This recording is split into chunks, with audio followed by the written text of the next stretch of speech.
main themes of current politics is denial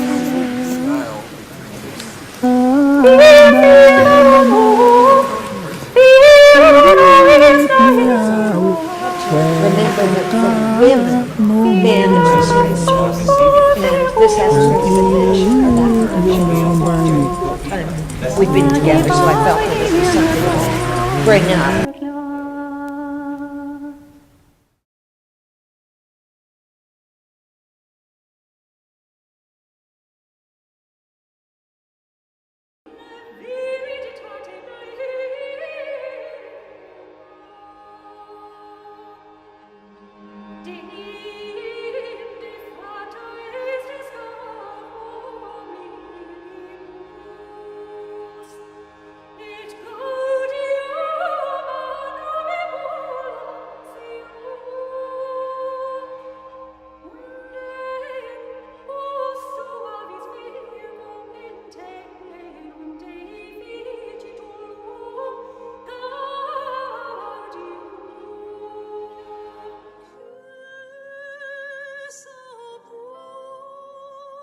שיר השירים אשר לשלמה.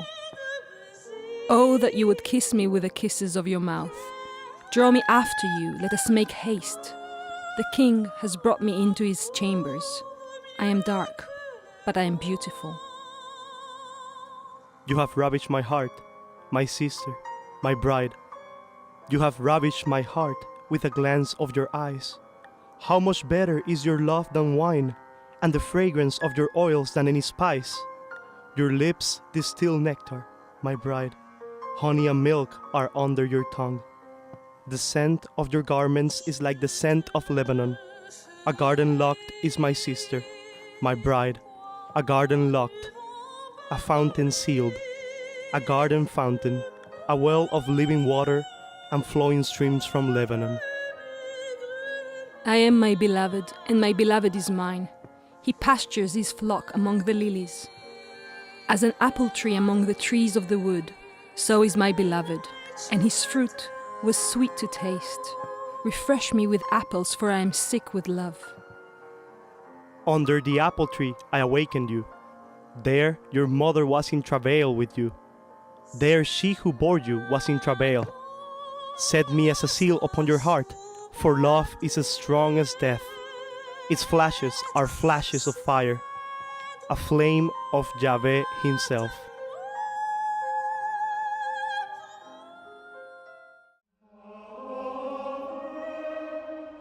John of the Cross.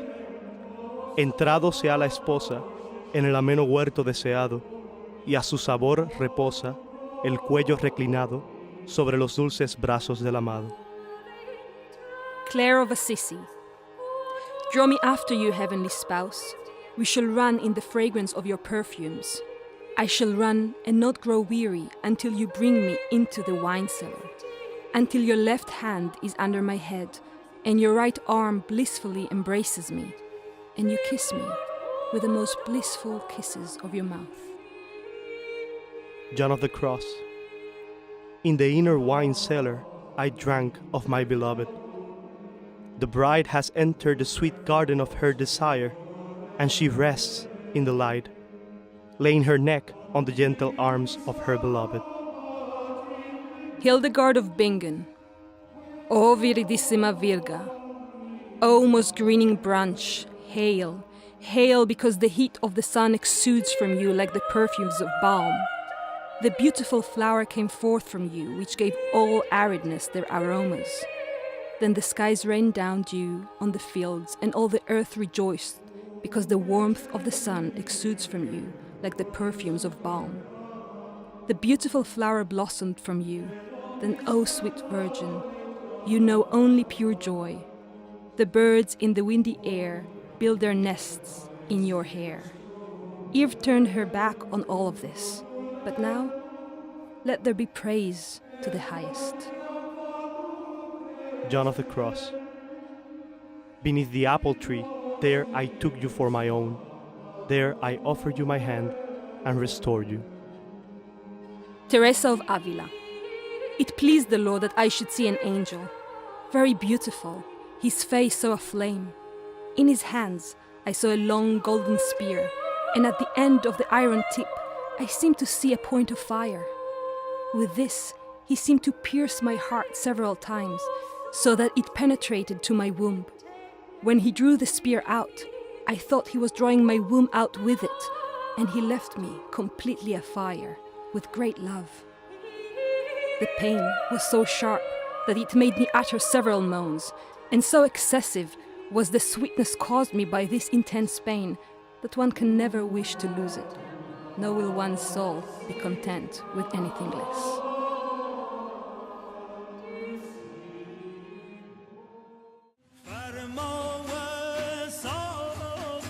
Love comes with a knife, not some shy question and not with fears for its reputation. Think of the spiderweb, woven across the cave where Muhammad slept. There are love stories and there is obliteration in love. I have no more words. Let the soul speak with the silent articulation of a face. Did you hear that winter's over? The basil and the carnations cannot control their laughter. The trees reach out their congratulations. The soul goes dancing through the king's doorway. Lilacs blush because they have seen the rose naked. New creatures whirl in from non-existence. Galaxies scatter around their feet. Have you met them? A feast is set. Listen, the wind is flowing wine. Love used to hide inside images, no more. Nothing can stay bound or be imprisoned. You say, end this poem here and wait for what's next? I will. Poems are rough notations for the music we are.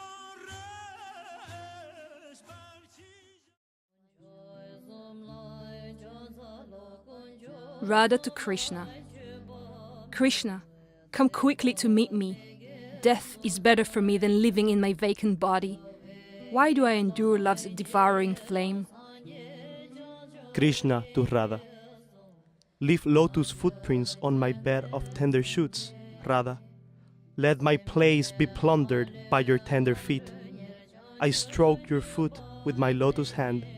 You have come far. Set your golden anklet on my bed like the sun. Consent to my love. Let elixir flow from your face to end our separateness. Radha to Krishna.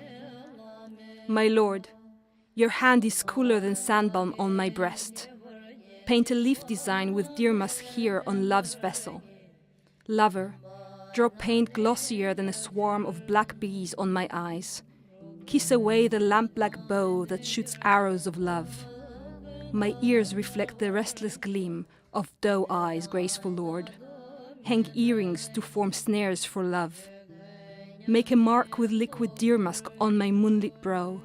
Make a moon shadow, Krishna. Fix flowers in shining hair loosened by love play. Paint a leaf on my breasts. Lay a girdle on my hips. Twine my heavy braid with flowers.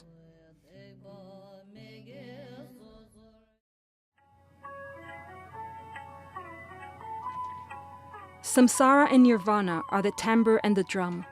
Mind and breath are the flute and the cymbal. The sound of the kettle drum rises in the sky. Birth is consumed, and the highest dharma is dowry. Day and night pass in love play. In the troop of yoginis, night becomes dawn. Yogis find delight in the embrace of the Dombi, and do not leave her for a moment, being drunk with simultaneously arisen bliss. In the sky above the sky, there is an overgrown garden. There is the spade of the heart. When at the neck the delightful girl awakens, it is unearthed. Abandon, oh abandon your old mother. In love play, the Savara has taken the beautiful maid. My overgrown garden yields the cotton of the sky, for now the white cotton flower has blossomed. By the side of the overgrown garden, the maize garden appears. Darkness dissolves, sky blossoms forth. The Savara and the Savari drink deep. Every day the Savara perceives nothing, being giddy with love play. In 10 directions, the Savara obtains nirvana. At midnight, the lotus is in full bloom. lit by the rays of the Vajra. The 32 yogis delight their limbs in the place of great bliss. The moon is driven to the Vajra summit. The jewel speaks of simultaneously arisen bliss. The moon drifts to the light of nirvana. The lotus is carried to the lotus pool. Bliss of cessation is purified at the moment called without things. Whoever understands this is a Buddha. It strikes me there's a special sensitivity and wisdom in Jewish culture with regard to hospitality. And this for at least two reasons. It is, of course, the history of expulsions that the Jewish people have experienced over the centuries. They know what it means to be unwelcomed. And the second reason is that the fact that Jews have watched over the centuries how Christians have taken up residence in the house of Israel, and by taking over their scriptures, and sometimes in the process terribly distorting them. So I look forward to our discussion this afternoon. Our first speaker is Professor Edward Kaplan, who is the Kaiserman Professor of the Humanities and Chair of the Department of Advanced Languages at Brandeis University. He's probably best known for his two-volume work on Abraham Joshua Heschel. The first volume was published in 1998, and it was co-authored with the late Samuel Dresner, and it was entitled Abraham Joshua Heschel, Prophetic Witness. The second volume appeared in 2007 and was entitled Spiritual Renewal, Abraham Joshua Heschel in America, 1940 to 1972. And that volume was recently awarded the National Jewish Book Award in American Jewish Studies. Please join me in welcoming Professor Edward Kaplan. For the soul, home is where prayer is. Yes, we are in exile in the world. Heschel suggests one task of religion is to transform exile into a pilgrimage, a lonely journey into a goal. For God's hospitality is infinite, always available to the pilgrim, to the stranger. And continuing with Heschel. What is a soul without prayer? A soul runaway, or a soul evicted from its own home. To those who have abandoned their home, the road may be hard and dark and far, yet do not be afraid to steer back. If you prize grace and eternal meaning, you will discover them upon arrival. Thank you very much, Professor Kaplan. You reminded me, you recall from me my first experience in a sukkah, which was here in Newton this past fall. And what a wonderful and moving experience that was. Our second speaker is Jacob Meskin, who is the academic director of the Mayhap program and assistant professor of Jewish thought and education at Hebrew College in Newton. Dr. Meskin received his doctorate from the Department of Religion at Princeton University and publishes on various topics in philosophy, religion, and modern Jewish thought.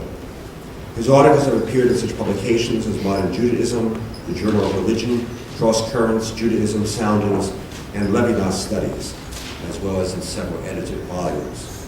Currently, he's working on a manuscript on the role of Jewish tradition in the philosophy of Emmanuel Levinas. I'm wondering about the connection between land and hospitality.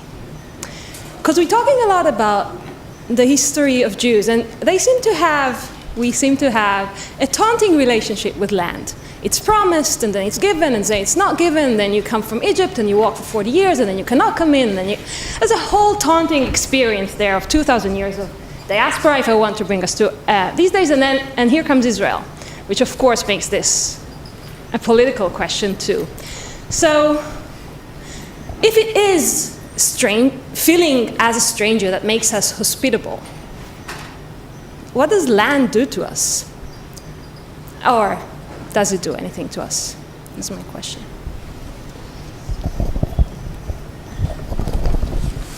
I have a great way of avoiding your question. That's an important academic trick. Well, I don't implicate my other fellow academics. One of the things that's interesting that I found in researching this talk was that the way this whole question of hospitality is talked about is as a legal matter, which is not at all unusual for the Jewish tradition. There are legal requirements, there are legal limits, there is debate. How much hospitality? How much should a dinner cost? Who do you invite? All the sorts of questions. What's interesting about that is your question, I think rightly, assumes that behind this endless legal conversation is an experience, which I completely agree with you. This is complex. For the Jewish tradition, the legal decisors and formulators of law are taken when they live holy lives to be the mouths through which God's continuing revelation speaks. I have no trouble with the formulation.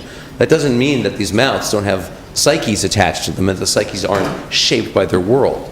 So legally, I can completely avoid your question. They don't talk about land at all. They just talk about the virtue of being hospitable. If you're asking, has their experience of exile shaped their interest in hospitality, it would be hard to say no. I would be pressed to go further, but it's hard to say no. There's no question that Israel changes the issue. You could even go so far as to say, I don't think this is a radically new idea, that Jews and Judaism generally don't have a lot of practical political experience. They have a lot of communal organizational experience for 2,000 years. But running a country, it's new. I'm not sure that's much of an answer to your question. Certainly the religious Jews in Israel continue to keep exactly these commandments. They read exactly the same books. I wonder, I'm going to give you the mic in a second. It's a very interesting question.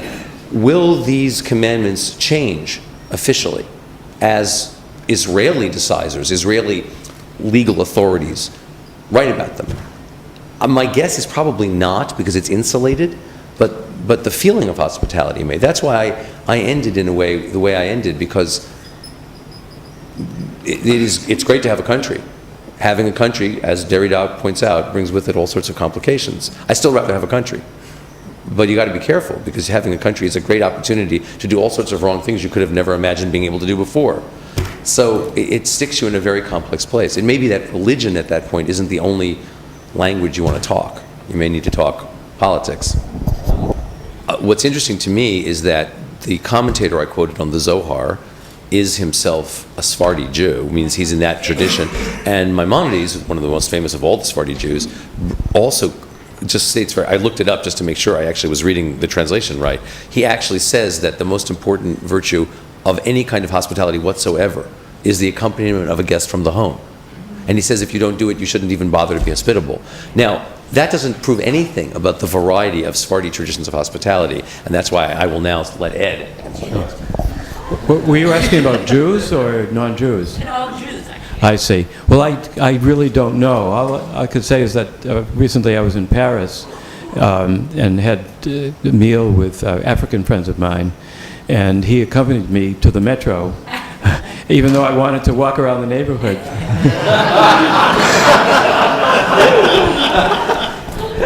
So I think we can ask the question of my colleague Joseph Lombard, will be talking about hospitality in Arab cultures, and that perhaps is part of, an interesting aspect of your question. How much do Jews and Arabs in the same country or the same culture share in terms of hospitality and other issues? I'm speaking personally. I come from a country which is Christian. And in that country, at least one politician is getting elected on the grounds, and I quote, 86% of the Irish people do not want to meet a foreigner. Now, that's not just a maverick statement. That means that the people who are voting for him are saying, I wouldn't say it myself, but I'm voting for you for saying it. You see, that's the problem. And in certain parts of that Christian country, children of 7 years of age will not stand beside another child of 7 years of age because one is a Catholic and the other is a Protestant. Two versions of Christianity. They say that at an international conference, not quite as prestigious as this one, on the elephant, several experts from around the world were collected to give their papers. And the German paper was on Loxodonta complexa, Beiträge zur sozialpsychologischen Untersuchung des elefantischen Tanzverhaltens. The French paper was on La sexualité de l'éléphant. The English paper was on elephant hunting in the 19th century in India, in the second half of the 19th century. And the Irish paper was on the elephant and my fight for Irish freedom.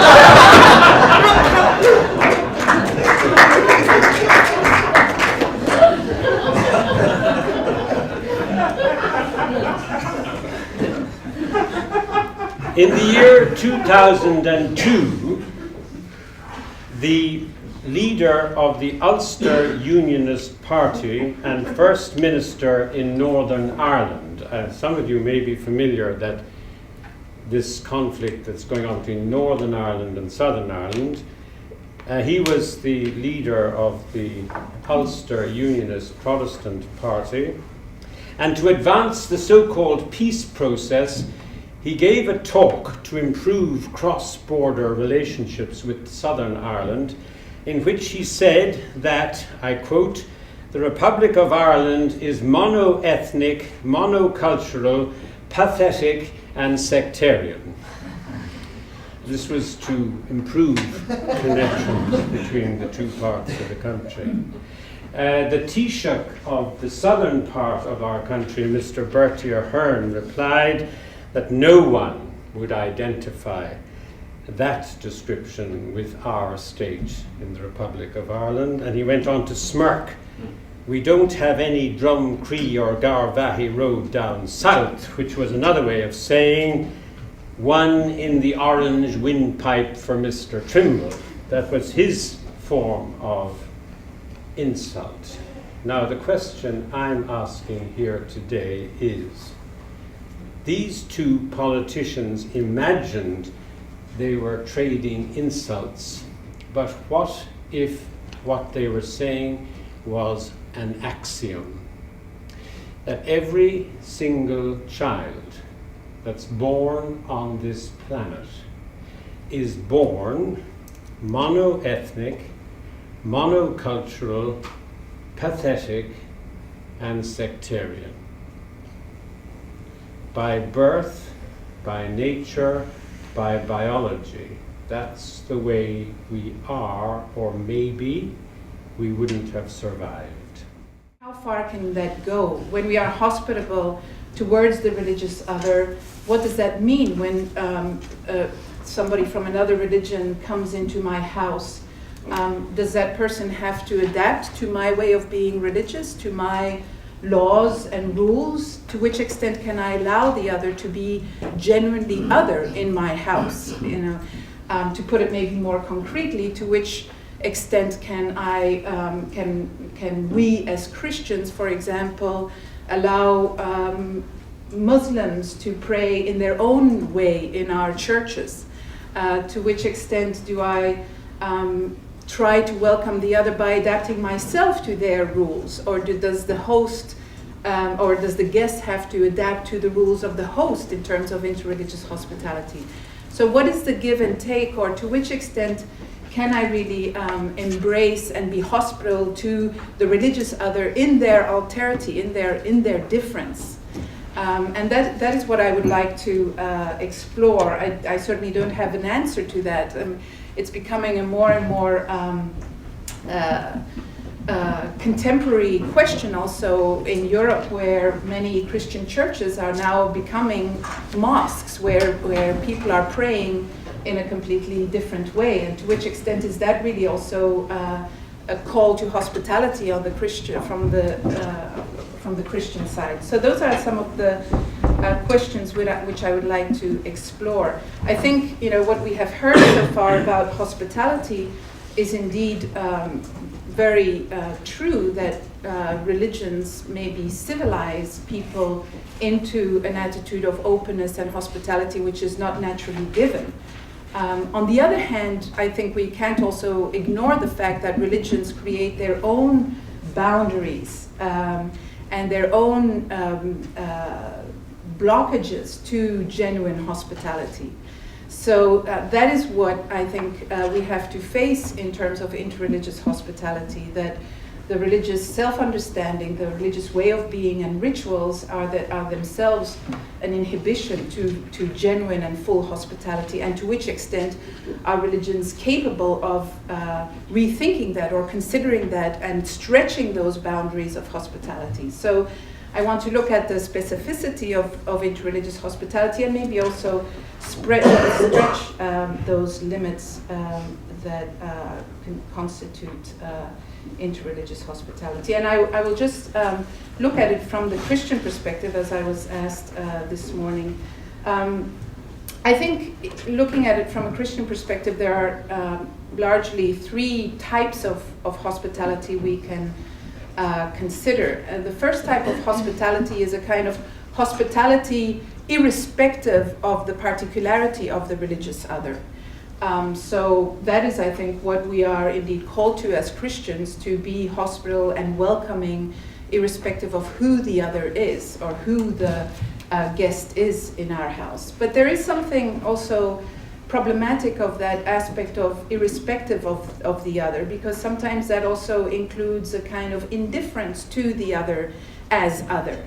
So when we talk of hospitality, we usually think of the other coming into my house and conversing with the other, listening to the other, maybe learning from the other. And that's where I think hospitality should be understood to its fullest. How can I listen and learn from the other, from the guest who comes into my house? And that is, I think, where we should be stretching or pushing the idea of interreligious hospitality. And usually, I think, for most religious traditions, the idea of hospitality has to do mostly with the idea of being welcoming and generous to the other, irrespective of their own tradition. There's a sense with interreligious hospitality that when the other comes into my house, into my church, into my religious space, they are called to adapt to my environment. And that, I think, is the natural religious way of being. But obviously, we're not going to exchange very much. We're not going to learn very much from or about each other if that is our understanding of hospitality. So that is the first type, I think, of hospitality, which is the natural type of religious hospitality that you find in many different religious traditions. A second type of interreligious hospitality, I think, involves welcoming the other insofar as they are the same or similar to myself. So interreligious hospitality in that sense would involve recognizing certain practices and certain beliefs that are particular to the other insofar as they are the same, insofar as I recognize them. So again, a relatively easy form of interreligious hospitality. We welcome the other insofar as they are the same as we are. And it's a kind of tribal hospitality maybe that Father Hildmann also talked about. It's natural maybe or most convenient to welcome the other and to recognize the other in their similarities to who we are. Thank you very much, Richard. I'm delighted to be here and to introduce the two speakers for this session. And I will introduce them separately. So I will begin with Dana Sajdi, whom I'm delighted to say is our new colleague. She is in her second year in the history department at Boston College, where she teaches Islamic history. Before coming to BC, she studied as an undergraduate at the American University in Cairo, where she did a degree in sociology and theater. She received her PhD from Columbia in Middle Eastern and Asian languages and culture. And then she also had a number of very prestigious fellowships, including a postdoctoral fellowship at the Wissenschaftskolleg zu Berlin, and a fellowship or visiting research associate position at the Department of Near Eastern Studies at Princeton University. She is the author of, among other things, of an edited volume entitled, I love the title, Ottoman Tulips, Ottoman Coffee, Leisure and Lifestyles in the 18th Century. She is currently working on a monograph entitled, another great title, I have to say, The Barber of Damascus, Nouveau Literacy in the Early Modern Middle East. I welcome Dana Sajdi. According to the dictionary on my Oxford American Dictionary on my Mac computer, the definition of hospitality is the friendly or generous reception and entertainment of visitors, guests, or strangers. It is the element of stranger that I'm interested in here, as in the Arabic literary tradition, actually in culture, if you will, as opposed to the religious tradition. And here, I don't want to, just because I don't know about the religious tradition, but I don't know where this ideal comes from. The ideal is that hospitality should be directed at the stranger. Allowing your sister to partake in your life and property is not hospitality at all, as your sister is you. She is family. She is familiar. In this presentation, I look at hospitality as a process of rendering the stranger familiar through an act of sharing and or of reception. Thus, this paper is about the stranger versus the familiar. And here, the familiar, I mean both familiar in its current sense and its in Latin sense, which is family, household. So in Arabic, you say, and actually it's not only today, I've seen it in medieval kind of sources, you say, the house is yours. You don't say my house is yours or this house is yours. It's the house, which means, going back to yesterday's talk about Derrida, the immediate dispossession of yourself of the house is immediate, even till today. So the idea is you have to give away your house to the other immediately. So I don't know where that ideal comes from, and I don't want to discuss the sources of that, but it exists now and it existed then. Thank you very much, Dana. We now welcome our second speaker, Joseph Lombard, who is Assistant Professor of Classical Islam at Brandeis University, where he focuses on Islamic intellectual traditions and specifically Sufism and Islamic philosophy. Joseph Lombard received his PhD from Yale University in Islamic Studies after completing his BA at George Washington University, as well as and his master's in religious studies from George Washington University. He is a scholar who has, who is working on a number of projects. He is among some of the research that I'd like to mention here. He is the editor of Islam, Fundamentalism, and the Betrayal of Tradition, a collection of essays that examines the factors that led to the rise of Islamic fundamentalism, and which contains his contribution entitled The Decline of Knowledge and the Rise of Ideology in a Modern Islamic World. He is also the editor of Study Quran for HarperCollins, and he, before teaching at Brandeis, he was assistant professor of Islamic studies at American University in Cairo. And he also served as special advisor to the King of Jordan. So we're very happy to welcome you here today. Thank you. Thank you. I soon traveled to Shishawan, Tetuan, and various other places before I settled down and resided in Fez for several months. In each place, I was welcomed into the homes of people whom I had never met, with an openness and hospitality that often far exceeded that which I have experienced in the homes of people that I've known for many years in the United States. Now, of the memories that I have from this, which was my first adventure into the Muslim world, there is one that is most dear to me. one evening, between the sunset and evening prayers, I was sitting in the courtyard of the famous Qarawiyyin Mosque in the center of the old city of Fez. I was scheduled to leave the country in just 2 or 3 days and was enjoying this last opportunity to soak up the ambience and the barakah of this, which is for me really a magical place. And the word barakah means like the grace or blessing of God. Now, as I was sitting there, an old man, you should know in Morocco, since they get a lot of tourists, oftentimes when a white Muslim, such as myself, is sitting in the mosque or entering in the mosque, you are accosted. And you have to go through the Muslim security check.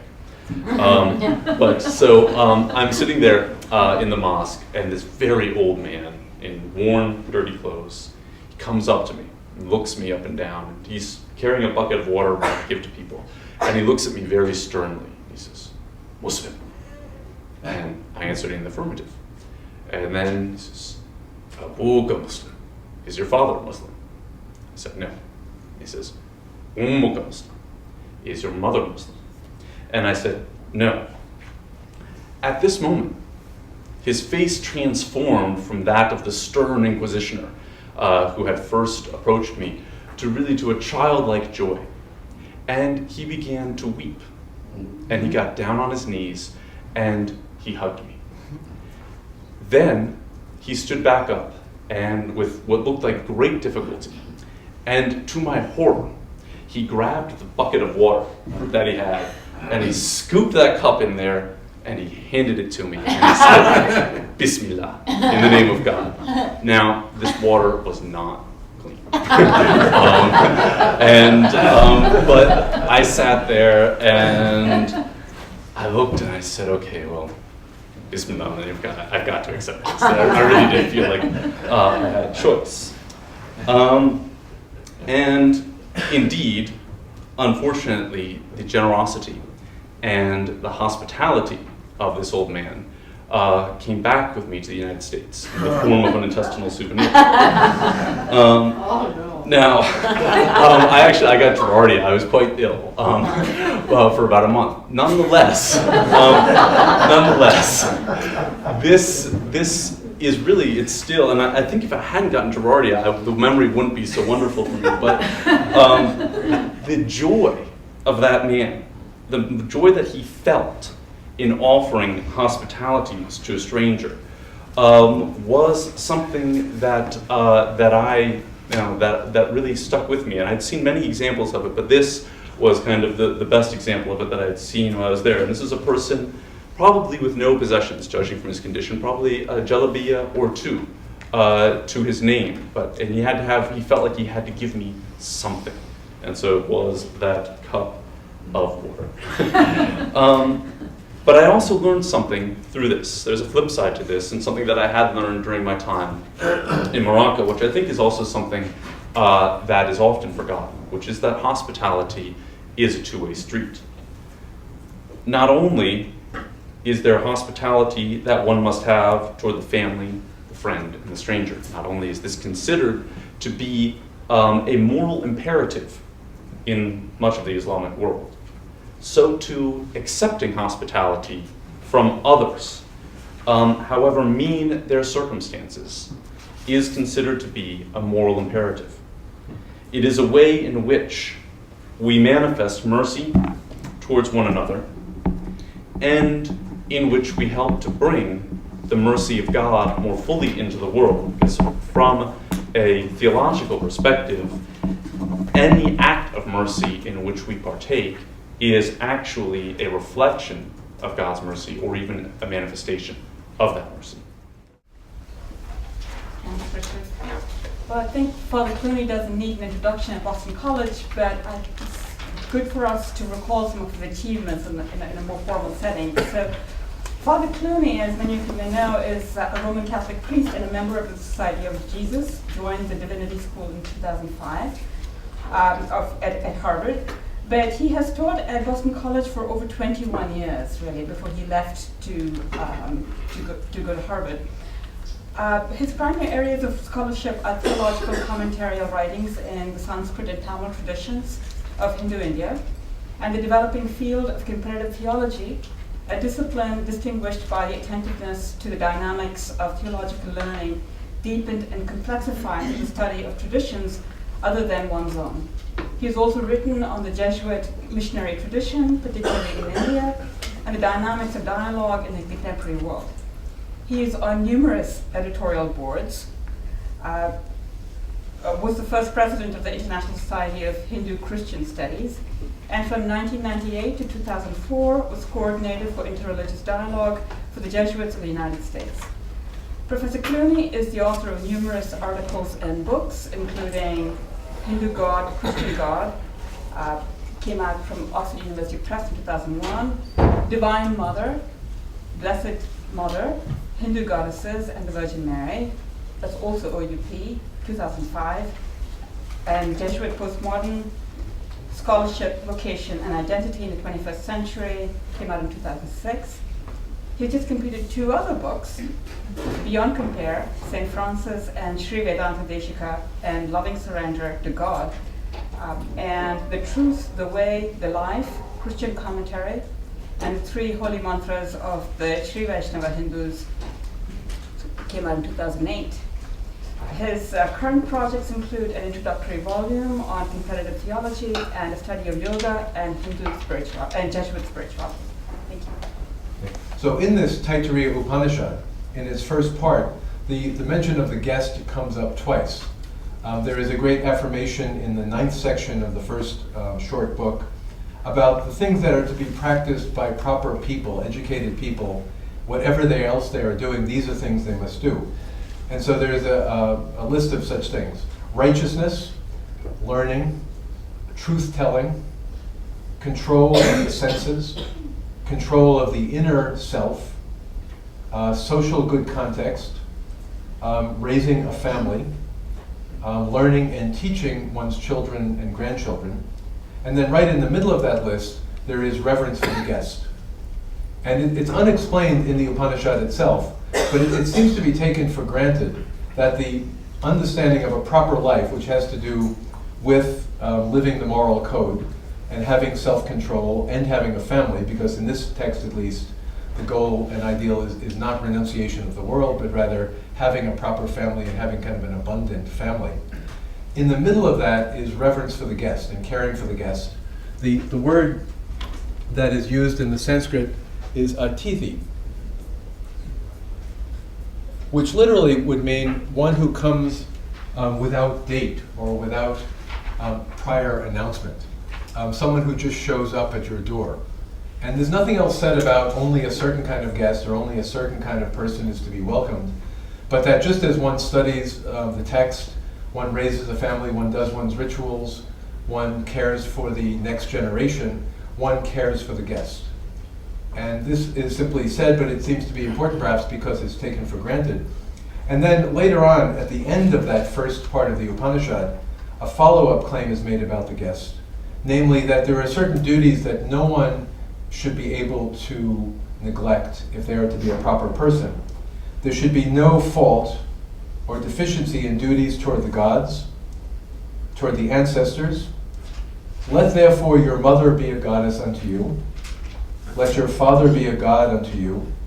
Let your teacher be a god unto you. And let your guest be a god unto you. Now, what is the meaning of God or goddess in this context? I think it's not a high theology and it's not a claim about divinity, but rather that the person from whom you receive benefits and to whom you give what you can is for you a god. Thank you, Frank, for that wonderful paper. I'm sure we all have a lot of questions and things to think about here. It's my honor now to introduce Swami Tyagananda. He's a monk of the Ramakrishna Order and is the head of the Ramakrishna Vedanta Society in Boston. He's a Hindu chaplain at MIT and at Harvard. He became a monk in 1976, soon after graduating from the University of Bombay in India. After an extensive training in Vedanta and his practice, Swamiji was assigned to the Vedanta Society in Boston in 1998, where he shares the insights of his tradition through lectures, classes, personal interviews, and meditation instruction. Prior to coming to the United States, Swami Tyagananda was for 11 years the editor of the English language journal Vedanta Kesari, based in Chennai, India. He has translated and edited 10 books, including Monasticism, Ideals and Traditions, came out in 1991, Values, The Key to a Meaningful Life, 1996, and The Essence of the Gita, in 2000. Swami Tyagananda is a member of the American Academy of Religion and on the board of the Society of Hindu-Christian Studies. He has presented papers at academic conferences, and he gives lectures and classes at Vedanta Society, as well as MIT and at Harvard University, and other colleges in and around Boston. Currently, he's co-writing a book titled Ramakrishna and the Problematics of Cross-Cultural Interpretation. So, Swami. I use the word hospitality in the sense of any act of giving, whether it's a giving of food, friendship, shelter. And if we see spiritual disciplines as, for instance, prayer as a form of receiving, because usually prayer implies that we seek something from God. It's a movement from the divine towards the person who is praying. Then worship, in contrast, can be seen as a form of giving. That when prayers are answered, the sense of gratitude that naturally comes in the heart of a person manifests in some form of giving to the divine. And so worship as giving is the way it manifests in the ritual way in the Hindu tradition. And of course, if we go a step further, meditation sometimes is seen as the point of intersection where the receiving and giving meet. It's a great pleasure and honor to be here, and it's wonderful that we have a linked conference with this heady material, and then we have practical work on making things, and that combination seems to me the most enriching kind. And actually, Andy Rotman, who I'm going to introduce, is someone who has worked on these relationships between storytelling and art and moral and social systems. So I'm very excited to hear what he has to say. Andy is an associate professor of religion at Smith College, and he's worked on narratives and images in South Asia, looking at them as part of social history and material culture. His two publications that I would mention, one deals with narrative. He has edited the first of a two-part translation of the Divine Stories. I won't pretend to say it in Sanskrit, which is one of the most important collections of ancient Buddhist narratives, and is the first volume in a series on the classics of Indian Buddhism that's published by Wisdom Publications, so that should be very exciting. And the other is a book that I am going to go out and read right away, because it's on the visual, how thus I have seen, visualizing faith in early Indian Buddhism. And it discusses how seeing and faith function as part of overlapping visual and moral systems. Though there is an abundance of material in Buddhism about planned giving, what to give to the monastic community, where to give it, when to give it, and how much merit such offerings will generate for the donor, the category of unplanned giving has received less attention. Yet, this category of unplanned giving is addressed explicitly in Buddhist narrative literature. Accounts in these materials of Buddhist laymen and laywomen interacting with Buddhist monks, who all too often arrive unexpectedly and at what seems to be the wrong time, form a template for Buddhist hospitality more generally. Even today, among Indians of all faiths, there is a common saying, Atiti Devo Bhava. The Atiti, the guest, is God. I've heard this said by my friends and teachers in India, whether Buddhist, Hindu, or Jain, when I or someone else arrived unexpectedly and tea and biscuits were quickly conjured. I've also heard this said by strangers on trains and buses when they share food with me or I with them.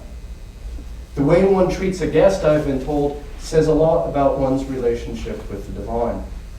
While writing about the logic and practice of Hindu worship in central India, Lawrence Babb explains the entire sequence that constitutes puja, worship, has one overall purpose: to make the god or goddess feel like a welcome guest. Worshipping the god or goddess is a form of hospitality, and hospitality is a form of worship. Hence, the Atithi is to be treated as a god. But what does one do when an Atithi, a guest, arrives, someone who has come unexpectedly at an importune time?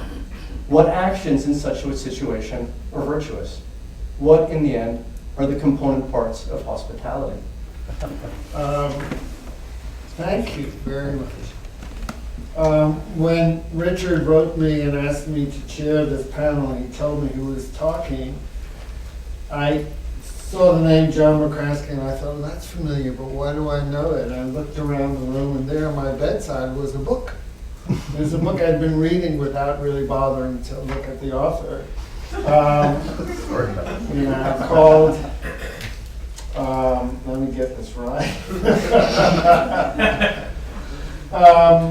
Awakening Through Love, isn't that right? Yes. And it's a wonderful book. John manages to take very recondite and complex tradition from Tibetan Buddhism and reimagine it and retranslate it in both elegant and useful ways. So it's a book that I've learned a lot from and I'm very appreciative. John is Associate Professor of Buddhism and Comparative Theology here at Boston College, and he's also Senior Advisor to the Kathmandu University Center for Buddhist Studies in Nepal. He is the co-chair of the Buddhist Critical Constructive Reflection Group in the American Academy of Religion, and an instructor in their summer seminar on religious pluralism and comparative theology. He is also the co-founder and guiding meditation teacher of the Foundation for Active Compassion, which brings contemplative training to people who work in areas of social service and social justice. So I'm very pleased to introduce John. And the story is that Jichiri was a Zen teacher, and he was at home one day chanting sacred scriptures, Buddhist sutras, in the back room of his apartment when suddenly a prowler broke into his apartment with sword in hand and shouted into the back room where Jichiri was chanting his sutra. He was chanting his sutras as a religious practice. And the prowler shouts, "Give me your money or I'll take your life." And the prowler hears Jichiri from the back room. He's chanting, like this, and then he hears Jichiri shout from the back room of the apartment, "Don't disturb me. You'll find money in the drawer." So the prowler's a little surprised, but he sort of like looks around and there's some kind of a bureau there. He opens the drawer, there's money in it. He starts rifling through it, taking all the money. And he hears Jichiri's voice shouting from the back room again in the midst of his recitations. "Don't take it all. I need some for taxes." So, the crowd, okay, right. So he takes virtually all the money. He leaves a few yen for taxes, and he's about to abscond, leave the premises, but he opens the door, and then finally hears Jichiri shouting again from the other room, "Don't you thank a person when you receive a gift?" So the prowler says, "Right, okay, thanks." Then he runs out. Well, as the story goes, the prowler was captured, and of course, they committed many other robberies in the area, and was brought to trial. And they called Jichiri to the trial to bear witness. And the judge asked Jichiri, "Can you please bear witness for us, the experience you went through with this man? And could you testify that this man is a thief who stole from you?" To everyone's surprise, including the prowler, in the courtroom, Chichiri declares, "This man is not a thief, at least not as far as I'm concerned. I gave him the money, and he thanked me for it." The last part of the story, the thief is sent off to prison because of many other robberies he committed. But while he's in prison for several years, he reflects deeply on this statement by Chichiri. This man is not a thief, at least not as far as I'm concerned. Which enters him into the question, what am I? Who am I, if not a thief, to this man? And when he comes out of prison, so the story ends, he again visits Chichiri to become his Zen disciple. What's going on in this story? The prowler is, in normal terms, and for the hearer or reader of the story, is a stranger writ large, capital S, right? Even as we were listening to the story, the prowler seemed very much like a stranger to us. So the story is constructed in a way to get us to buy into it, to buy into the construction of stranger that it begins with, which is common to the world. And also an extreme example, we would defend to the death perhaps, the right to see this man as only a stranger to us, or worse, an enemy.